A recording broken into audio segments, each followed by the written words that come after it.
Hello everybody, Ghostblade 1062 here with another locomotive review. Today we will be looking at a locomotive from Brawa's recently released run of the Voith Gravita shunting locomotives in the Deutsche Bahn Traffic Red scheme. And now, on to the unboxing.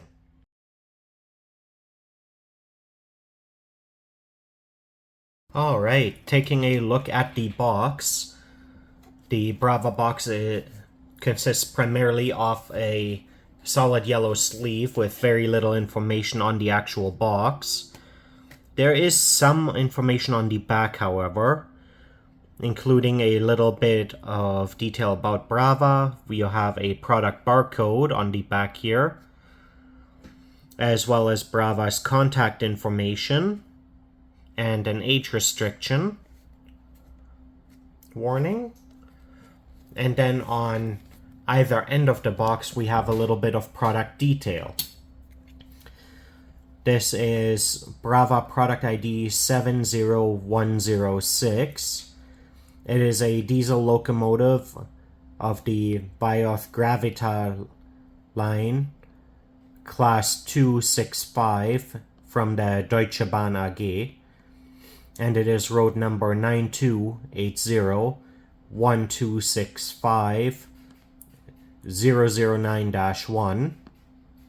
It is an Era 6 locomotive, meaning it is of the time period 2007 to present. It is DCC equipped and sound equipped with automatic couplers, as well as it has power storage capability, and then we have a line drawing of the locomotive, as well as the Brawa logo in the center here, with the other side of the box having all the same information.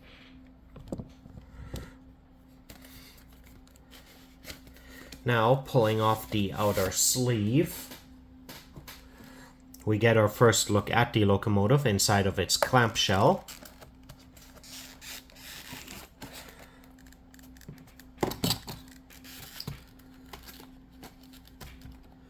And we do also have some paperwork included here as well.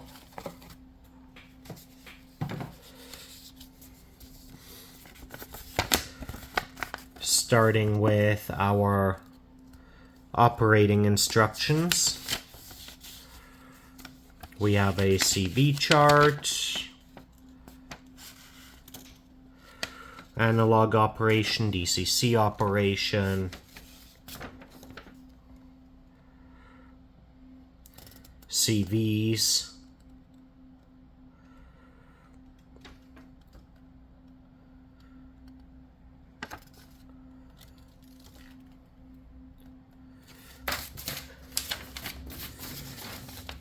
and looking at the other side we have all the same information again.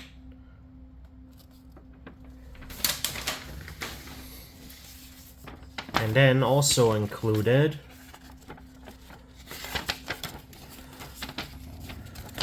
we have a booklet of instructions for disassembly,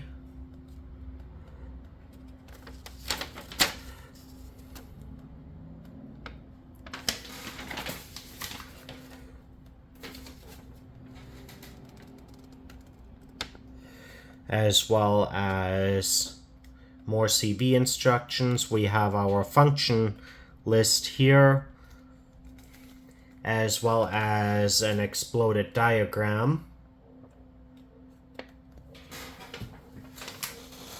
All in all, a lot of paperwork.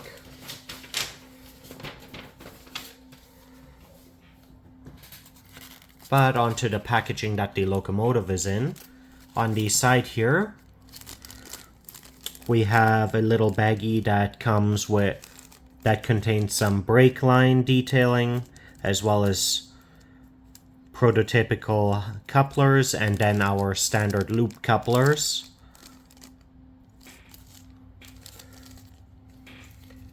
None of which I will be using, however. Now sliding off the outer sleeve of the clamshell.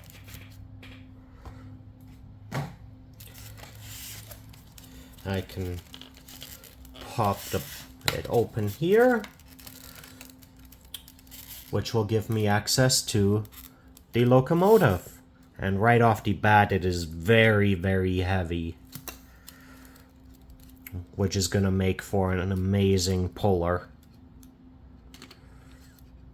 And next, we can move on to the detail overview section of the video.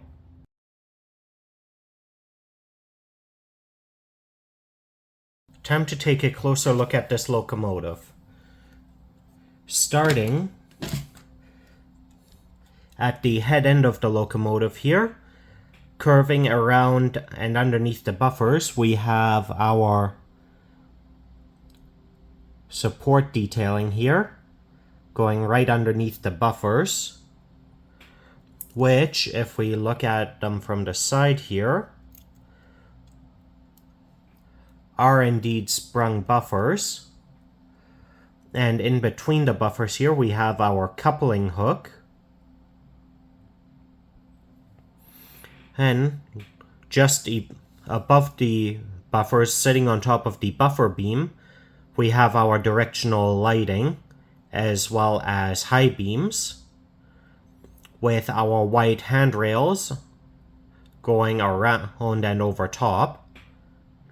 Then looking in behind the handrails, we have our access panels going towards the radiator, with our third headlight right above that. And then just between the headlight and the access panels, we have the road number of the locomotive, this being 265009-1, and we have an antenna sitting right above the light.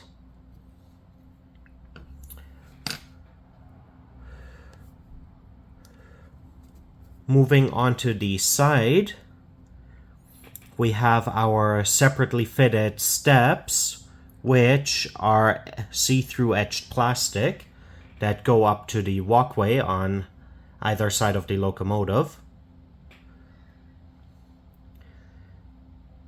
And coming off from that, we have our white handrail, which leads to this guard plating rather than a guard rail, making the walkway on this locomotive actually more secure than normal.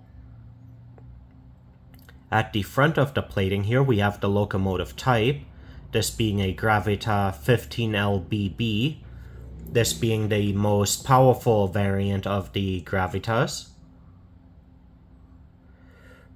And now, looking at the trucks, we got some nice brake detailing as well as suspension detailing here.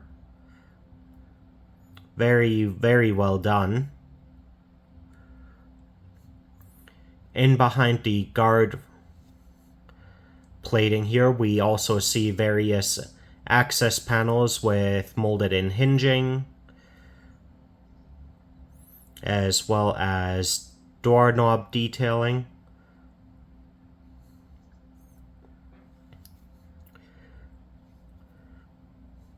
On our fuel tank here, we have the fuel cap with the emergency shutoff, as well as some capacity information painted right on the tank. And then moving on to the cab, we have the DB reporting marks, as well as the short road number and the full 12-digit road number. The 12-digit being 928012650009-1, with several warning labels underneath that. And then looking into the cab, we can actually look inside and see that we have two separate command consoles, one for each direction of travel, which is very nicely done. So in the future, I might even put an engineer inside the locomotive. And then just in front of the cab, we have our exhaust stack.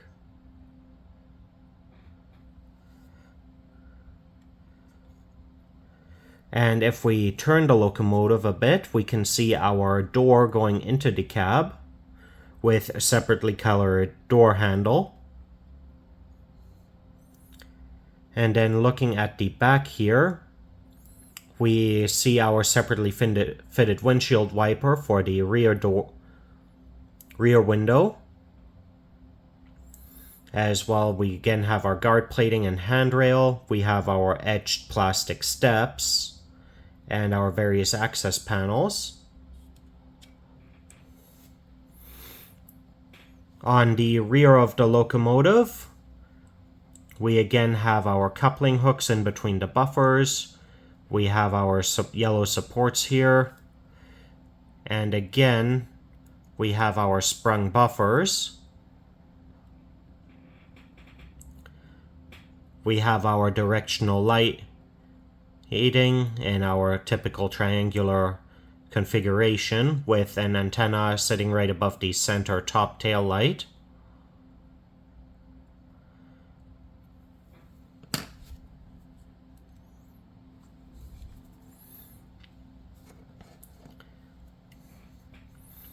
And again, much of the same detailing really on this side here as well. Looking at the bottom of the locomotive, we can see our NEM shaft here as well as the connecting point for the automatic couplers. And we do have a slight bit of under truck detailing here as well.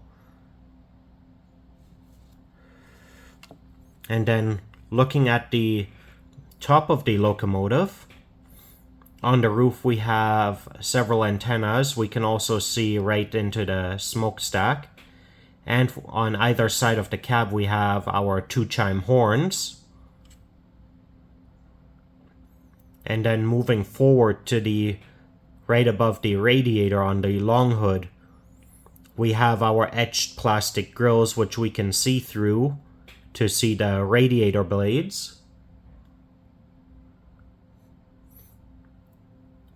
As well as some hose detailing going towards the center of said radiators. And that covers the detail overview section of the video. Next, we will move on to the rip track segment.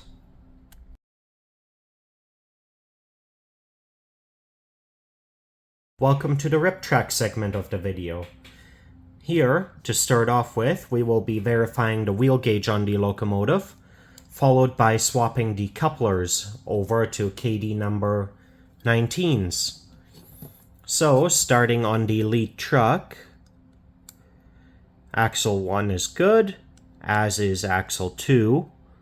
And here we can also see the traction tire on the axles. Now for the rear truck, axle 1 is good, as is axle 2. So all of our axles are good. And now for the difficult part of removing the couplers, as they aren't standard couplers. They are in fact set up for automatic coupling, which I will not be utilizing.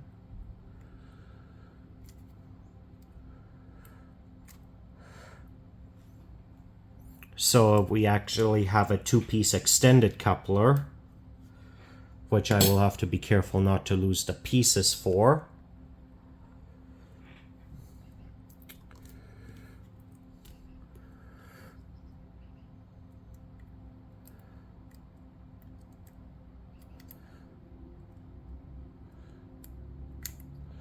That's coupler number 1.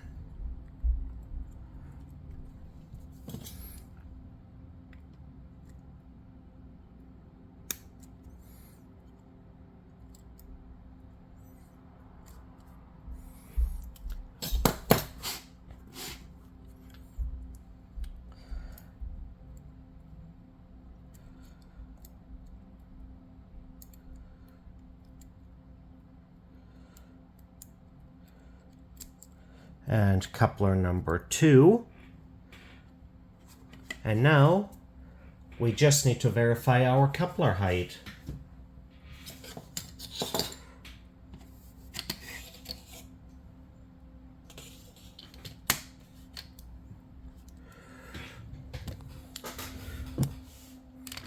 Starting with the rear coupler.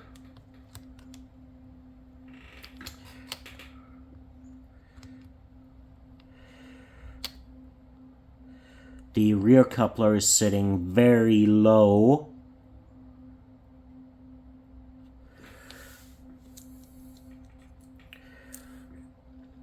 As for the front coupler, it is also sitting very, very low, which could pose some significant problems with maintaining coupler connection. That is something I will have to try and work out in the future. But next, we will take the locomotive over to the track for a function test.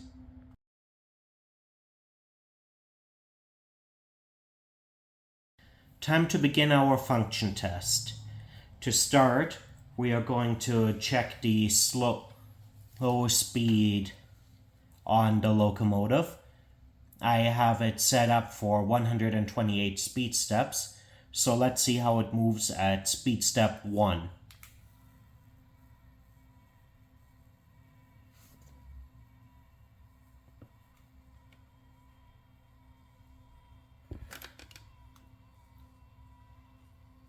And there is next to no visible movement at speed step 1. Speed step 2 is just barely crawling.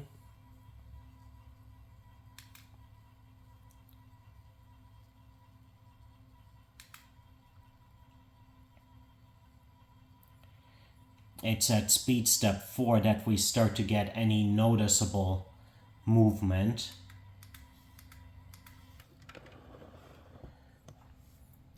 Now onto the DCC functions.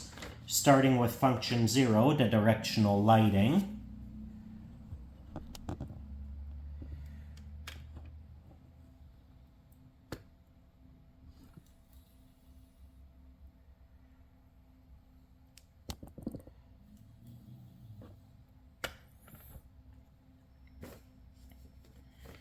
Function 2 is function 1 is our prime mover.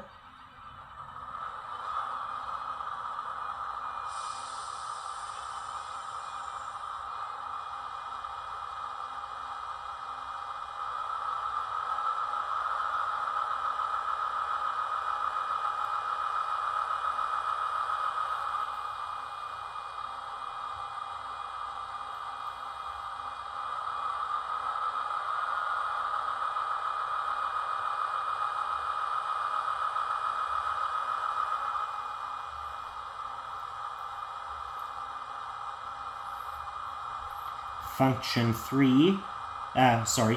2 is the short high-pitched horn. Function 3 is the short low-pitched horn. Function 4 is shunting mode, which also turns on the main lighting on the rear end.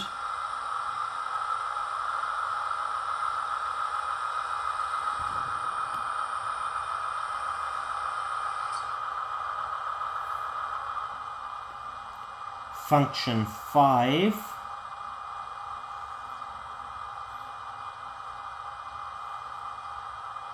is the front tail lights off.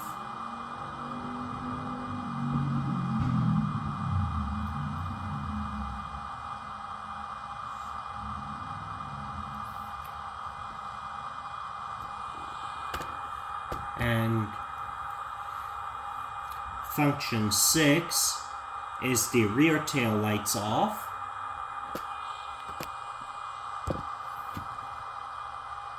Function 7 is the cab lighting.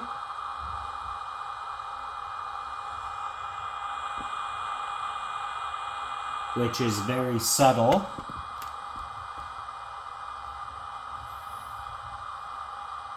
Function 8 is a sound fader.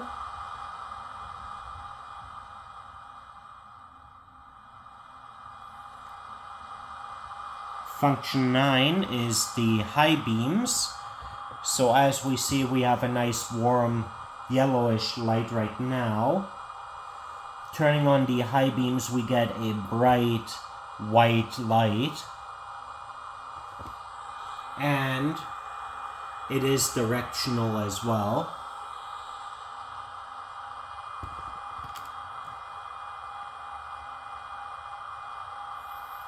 Function 10 is the long high-pitched horn, and function 11 the long low-pitched horn. Function 12 is the fan sounds.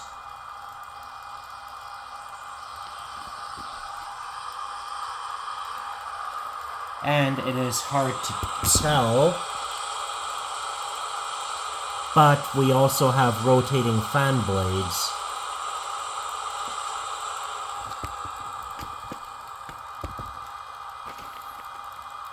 Function 13 is compressor sounds.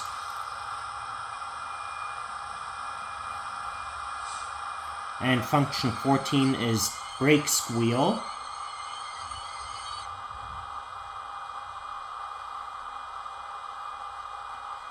Function 15 is coupling sounds.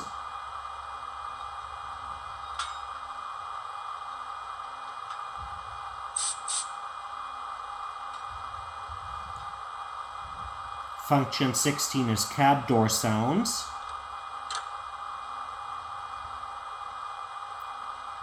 Function 17 is volume increase.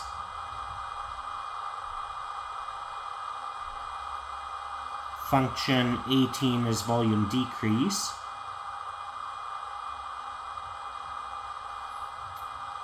Function 19 is brake sound deactivation. And function 20 is enforce idle running.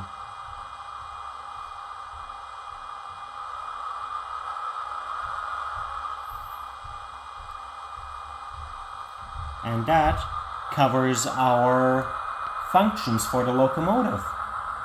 So next I will shoot some run-by clips of it as I'm running it in.